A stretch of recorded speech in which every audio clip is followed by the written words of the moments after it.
हे winners, आज के video के बाद आप मुझे जादू की जप्फी देने वाले हो। मतलब हम अपनी लाइफ में बहुत सी ऐसी मिस्टेक्स कर रहे होते हैं जो हमें बीमार बना सकती हैं और बना रही हैं। तो आज आपके साथ वो मिस्टेक्स शेयर करूंगा जिनको आज के बाद आप नहीं करेंगे, और अगर आपने नहीं किया तो न सिर्फ आपकी हेल्थ बल्कि आपकी पूरी जिंदगी बेहतर हो सकती है। और हाँ, स्पेशली तीसरी वाली मिस्टेक को आप बहुत ज्यादा ध्यान से सुनेंगे, क्योंकि हो सकता है ये मिस्टेक आज से ही आपकी जिंदगी को बचा दे, आपकी हेल्थ को बेहतर कर दे। तो जो सबसे पहली गलती है जो लगभग हर एक मेल यानी पुरुष कर रहा है, और अगर आप एक फीमेल हैं तो do share this video with your man, with your friend, with your father, with your brother, with your husband, ताकि आप किसी की जिंदगी को बचा सकें। और ये सबसे पहली गलती है खड़े होकर के यूरिन करना। आज मेल्स में urinary tract, bladder problems, bladder stones, prostate enlargement, UTI, prostate cancer और किडनी प्रॉब्लम्स इतनी ज्यादा बढ़ गई हैं जो पहले कभी भी नहीं थी। और आयुर्वेदिक टीचिंग्स के अकॉर्डिंगली इन सब के बढ़ने का कारण है हमारा खड़े होकर के यूरिन करना। और इन आयुर्वेदिक टीचिंग्स को और सिटिंग यूरिनरी पोजीशन को आज मेडिकल साइंस भी वैलिडेट कर रहा है। और बैठकर और खड़े होकर के यूरिन करने को लेकर के पूरी दुनिया में एक मेटा एनालिसिस किया गया, जिसमें 11 स्टडीज परफॉर्म की गई 1999 से 2012 के बीच में। और इसके आंकड़े चौंका देने वाले थे। उन्होंने देखा कि जो लोग बैठ करके यूरिन पास करते हैं उनके अंदर पोस्ट वॉइड रेजिडुअल वॉल्यूम, यानी कि अंदर जो ब्लैडर के अंदर जो यूरिन बच जाता है वो बहुत ही ना के बराबर था। ब्लैडर कंप्लीटली एम्प्टी हो रहा था एज कंपेयर टू वो लोग जो खड़े होकर के यूरिन पास कर रहे थे। और ऐसा देखा गया कि बैठकर स्क्वाटिंग पोजीशन में यूरिन करने से वो जो लोअर एब्डोमेन मसल्स थे वो ज्यादा रिलैक्स्ड होते थे ब्लैडर को एम्प्टी करने के लिए। और रिसर्च में देखा गया कि अगर यही ब्लैडर पूरी तरह से एम्प्टी ना हो, जिसको यूरिनरी रिटेंशन बोलते हैं, तो वो यूरिन जो अंदर रह जाता है ब्लैडर के अंदर, वो ब्लैडर पूरी तरह से एम्प्टी नहीं हो रहा, तो वो कहीं ना कहीं हमारी किडनीज के ऊपर प्रेशर डाल रहा है, जिससे किडनीज का इन्फेक्शन, किडनीज में स्टोन और किडनी फेलियर तक की प्रॉब्लम भी आ सकती है। और एक्सपर्ट्स ये कहते हैं कि जो हमारा यूरिन है वो हमारी बॉडी में जो वाटर होता है उसमें जब हमारी किडनीज जो प्यूरिफिकेशन का काम कर रही हैं, हमारे ब्लड से वेस्ट निकाल करके वो उस वाटर में मिक्स करके वो हमारी बॉडी से बाहर निकाल देती हैं। और उनमें से एक वेस्ट प्रोडक्ट होता है यूरिया। और अगर हमारी बॉडी में ये यूरिन का कुछ पार्ट रह जाता है ब्लैडर के अंदर, तो वो जो यूरिया इकट्ठा होना शुरू करता है वो साथ में जुड़ करके उसके क्रिस्टल्स फॉर्म होने शुरू हो जाते हैं। और यही क्रिस्टल्स ओवर द टाइम इकट्ठे होकर के ब्लैडर के स्टोन के रूप में सामने आते हैं। और रिसर्च में यह देखा गया कि यही जो स्टैंडिंग पोजीशन से यूरिन करना है, यही चीज आज बहुत से लोगों में सेक्सुअल लाइफ उनकी डिस्टर्ब करने का सबसे बड़ा कारण है। जो ईडी की प्रॉब्लम इतनी ज्यादा बढ़ती जा रही है उसका सबसे बड़ा कारण भी यही है। तो ये सब मैंने आपको इसलिए बताया ताकि आप ये समझ पाएं कि न सिर्फ हमारा आयुर्वेद बल्कि हमारी मॉडर्न साइंस भी ये रिकमेंड करती है कि कभी भी हमको स्टैंडिंग पोजीशन में यूरिन नहीं पास करना चाहिए। अगर बहुत ज्यादा इमरजेंसी हो तो ही आप इसको ऐसा करें। और मोस्ट ऑफ द टाइम्स जब आप घर पर या ऑफिस पर होते हैं तो सिटिंग पोजीशन में ही उस यूरिन को पास करें।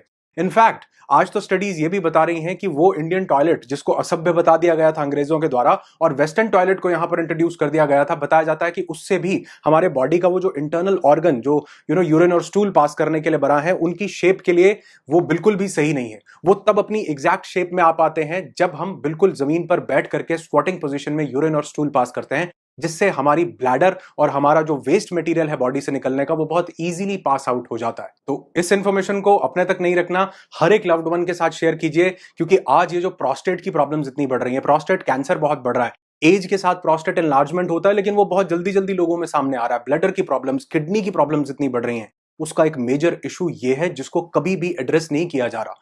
और बैठ करके यूरिन करने को असभ्य बता दिया जाता है, जिससे कि लोग आज, हम भी उस मॉडर्नाइजेशन के चक्कर में हम भी उस चीज को भूल गए हैं कि हमारे एंसेस्टर्स सदियों से इस सिटिंग पोजीशन में खाना और खाने को निकालने की प्रक्रिया को करते आए थे। और छोटे मोटे कुछ और बेनिफिट्स भी मिलते हैं, जैसे कि आप कहीं निशाना साधना नहीं पड़ता, उससे कोई अनहाइजीनिक एक्टिविटी यानी कि वो यूरिन कहीं स्पिल होकर के कोई, क्योंकि अगर वो स्पिल होता है तो वो बैक्टीरियल इन्फेक्शंस जगह जगह पर क्रिएट कर सकता है, बैड बैक्टीरियाज क्रिएट कर सकता है, बैड ऑडर स्मेल क्रिएट कर सकता है, जो कि बाकी फैमिली मेंबर्स या लोगों के लिए भी एक अनहाइजीनिक चीज हो सकती है। और हाँ, लास्ट में एक और जरूरी बात आपको बता दूं कि यूरिन पास करने के साथ कुछ ये चीजें आपको बिल्कुल नहीं करनी चाहिए।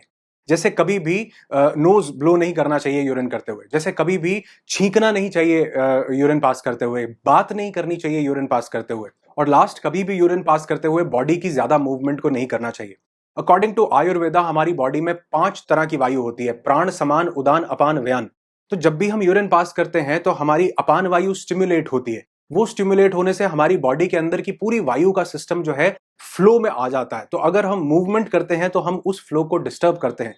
इसलिए बैठ करके यूरिन पास करने से हम उस मूवमेंट को भी अवॉइड कर सकते हैं, किडनी प्रॉब्लम्स से बच सकते हैं, स्टोन से बच सकते हैं और कई तरह की और बीमारियों से बच सकते हैं। उम्मीद करता हूं इसको आप आज से और अभी से फॉलो करेंगे। और मैंने बोला कि जहां पर पॉसिबल ना हो वहां पर आप इसको जरूर खड़े होकर के कीजिए, लेकिन जहां पर पॉसिबल है आपके घर में, आपके ऑफिस में, या जहां पर भी सिटिंग टॉयलेट सीट, और स्पेशली अगर इंडियन सीट मिल जाए, इसको बैठ करके करो। आप अपनी जिंदगी में, सेहत में बहुत ज्यादा इंप्रूवमेंट देखोगे। पॉइंट थोड़ा अनयूजुअल है लेकिन हर इंसान तक पहुंचेगा तो लोगों की जिंदगी, लोगों की लाइफ, लोगों की हेल्थ बहुत ज्यादा बेहतर होगी। और हाँ, ये वीडियो अगर आपको आपकी हेल्थ के लिए एक वरदान लगे तो आपने मुझे ये कमेंट करके जरूर बताना है कि क्या ऐसी और मिस्टेक्स मैं आप लोगों के साथ शेयर करूं, क्योंकि बहुत सी ऐसी चीजें हैं जो हमारे एंशिएंट सिस्टम में, हमारा आयुर्वेदा, हमारी चरक संहिता, हमारे बहुत पुराने लोग, एंसेस्टर्स बताते थे, जो आज हम लोग खो चुके हैं, जिस वजह से हम अपनी हेल्थ को भी खो रहे हैं।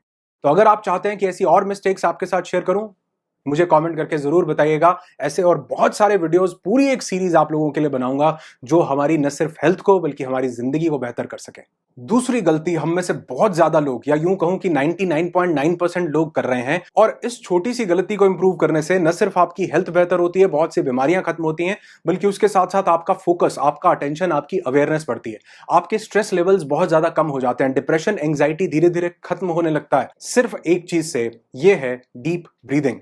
लेकिन हम में से अधिकतर लोग, ज्यादातर लोग शैलो ब्रीदिंग कर रहे हैं। इस पर मैंने एक कंप्लीट वीडियो आप सब लोगों के लिए बनाया था। शैलो ब्रीदिंग, हमारे यहां से छोटी ब्रीदिंग, सांस यहां से चली जाती है, बेसिकली वो हमारे डायफ्राम में जा रही है, लेकिन वो इतनी छोटी है कि हमारी बॉडी को जो ऑक्सीजन ऑप्टिमम लेवल पर चाहिए, वो ऑक्सीजन उसको नहीं दे पा रही है। और अगर वो ऑप्टिमम लेवल पर ऑक्सीजन नहीं मिलती तो हमारी बॉडी का सबसे ज्यादा ऑक्सीजन हमारा ब्रेन कंज्यूम करता है, और वो पूरी की पूरी ऑक्सीजन जो है वो हमारे ब्रेन तक ना पहुंच पाने के कारण हम बहुत सी एक्टिविटीज को परफॉर्म नहीं कर पा रहे हैं।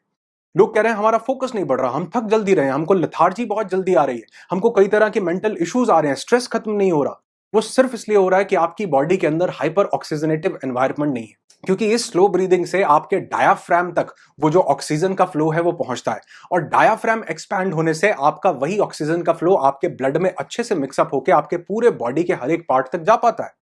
अगर बॉडी के किसी ऑर्गन में कोई डिजीज भी है, कोई दिक्कत भी आ रही है, तो भी वहां पर अगर हाइपर ऑक्सीजनेटिव एनवायरनमेंट उस पार्ट को मिले तो वो धीरे धीरे ठीक होने लगता है, क्योंकि ऑक्सीजन सिर्फ ही ऑक्सीजन नहीं है, बल्कि ये प्राण वायु है जो आपकी प्राण शक्ति को भी बढ़ाती है। इसकी एक छोटी सी प्रैक्टिस, और इसके लिए आपका एक भी रुपया नहीं लगेगा, 10 मिनट भी नहीं लगेंगे। अगर आप कोशिश करें इसको 30 सेकंड या 1 मिनट से शुरू करके, तो अमेजिंग चमत्कार आप अपनी जिंदगी में देख सकते हैं। और ऐसा भी कहा जाता है कि हमको जिंदगी नहीं मिली, हमको जीने के लिए साल नहीं मिले, बल्कि सांसें मिली हैं। तो अगर हम अपनी सांसों को गहरा करते हैं, अगर हम 1 मिनट के अंदर कम से कम सांसें लेने की कोशिश करते हैं, कॉन्शियसली इस प्रक्रिया को करते हैं, और धीरे धीरे ये हमारे सबकॉन्शियस माइंड में अगर बैठ जाए, तो आप देखेंगे कि न सिर्फ हमारी उम्र लंबी होगी, बल्कि हमारी एजिंग का प्रोसेस भी रुक जाएगा। इस डीप ब्रीदिंग से चेहरे की चमक बढ़ती है, जो एजिंग, जो सेल बहुत जल्दी हमारे जो है डिप्लीट हो रहे हैं, उनके डिप्लीट होने की जो स्पीड है वो बहुत ज्यादा कम हो जाती है। तो क्या मैं उम्मीद कर सकता हूं कि आप अभी से इसको फॉलो करना शुरू करेंगे?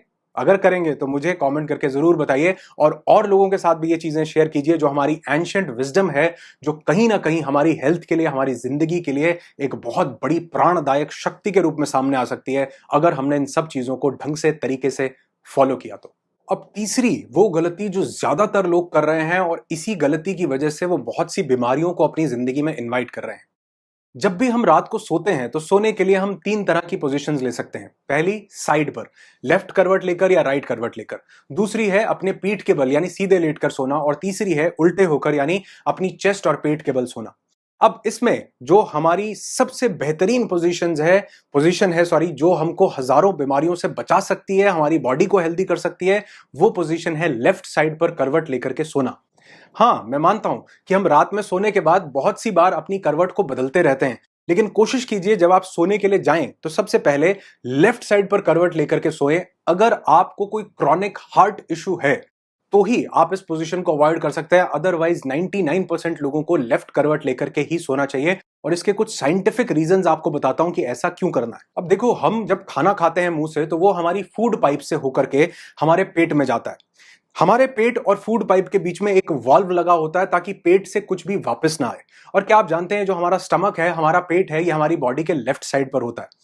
तो जब भी हम लेफ्ट साइड की करवट को लेकर के सोते हैं तो हमारा खाना उस पेट में लेफ्ट साइड में ग्रेविटी होने के कारण नीचे रहता है, जिस वजह से वो हमारी फूड पाइप में नहीं आता। और अगर हम राइट साइड की करवट को लेकर के सोते हैं तो इस खाने को पचाने के लिए जो सबसे पहली चीज हमारा पेट रिलीज करता है वो है हाइड्रोक्लोरिक एसिड, जिसका नेचर एसिडिक होता है। एसिडिक होने के कारण ये वॉल्व्स में जाकर या किसी भी बॉडी ऑर्गन के साथ अगर टच होता है, कनेक्ट होता है, तो उसको डैमेज करता है। न सिर्फ डैमेज करता है बल्कि अल्सर, एसिडिटी उसका सबसे पहला सिम्टम हो सकता है, हाइपर एसिडिटी हो सकता है, गैस्ट्रिक प्रॉब्लम्स हो सकता है। ये हाइड्रोक्लोरिक एसिड क्रिएट करता है। अब आप कहोगे कि अगर ये हाइड्रोक्लोरिक एसिड क्रिएट करता है तो ये हमारे पेट में रिलीज होता है, तो पेट में भी तो ये यही करता होगा? जी नहीं। हमारी बॉडी बहुत इंटेलिजेंट है। हमारी बॉडी ये हाइड्रोक्लोरिक एसिड रिलीज करने के साथ दो चीजें और रिलीज करती है, जिसमें सबसे पहला है पेप्सिन और दूसरा है म्यूकस। म्यूकस जो होता है वो हमारी बॉडी के अंदर जब पेट में रिलीज होता है तो वो पेट के जो इनर लेयर्स होती हैं उनके चारों तरफ चिपक जाता है, जिससे कि ये हाइड्रोक्लोरिक एसिड को हमारे पेट की लेयर्स अब्सॉर्ब ना कर सकें। लेकिन वो म्यूकस हमारे पाइप में यानी हमारे एसोफेगस में नहीं आ पाता। तो अगर हम राइट साइड की करवट लेकर के सोते हैं तो हमारा हाइड्रोक्लोरिक एसिड, गैस्ट्रिक जो हमारे केमिकल्स होते हैं वो हमारे फूड पाइप में आ जाते हैं।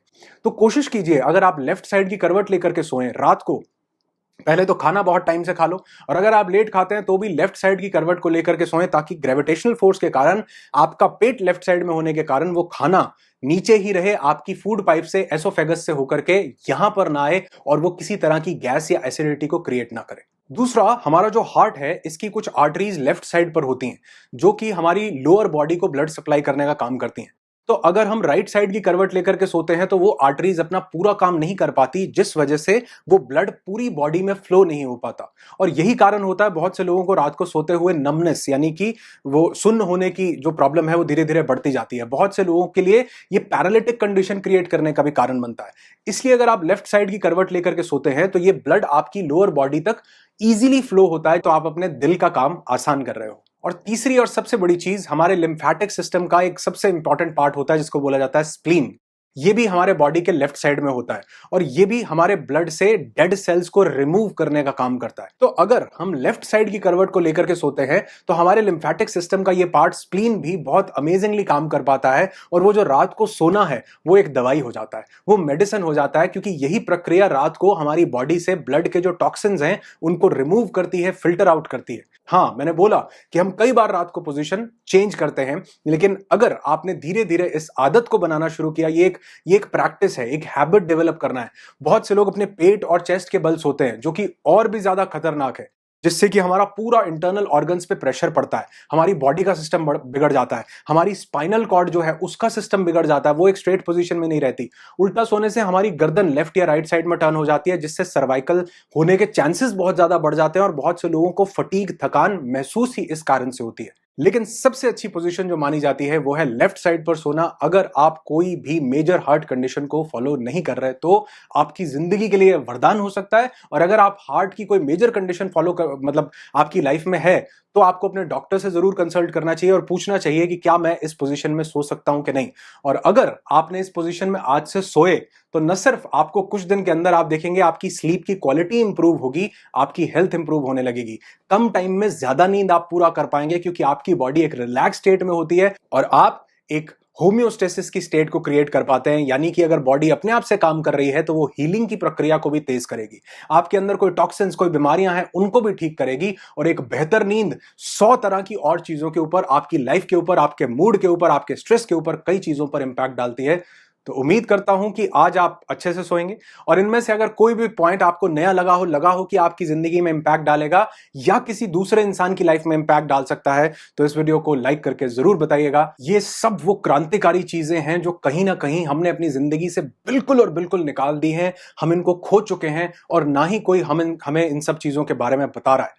तो आज आपने मुझे कमेंट करके जरूर बताना है कि इनमें से किस किस चीज को आप आज से ही फॉलो करने वाले हो। हर सोशल मीडिया प्लेटफॉर्म पर इस वीडियो को हर एक इंसान के साथ शेयर कीजिए, ताकि उसकी जिंदगी, उसकी हेल्थ अमेजिंगली, वंडरफुली, ब्यूटीफुली बेहतर हो सके। तो आपकी सेहत बेहतर हो, आपकी जिंदगी बेहतर हो, यही दुआ करता हूं। I wish you lots and lots of peace, tons of happiness and bundles of success in your life. Be happy, be alive. और लास्ट में आप सब लोगों के लिए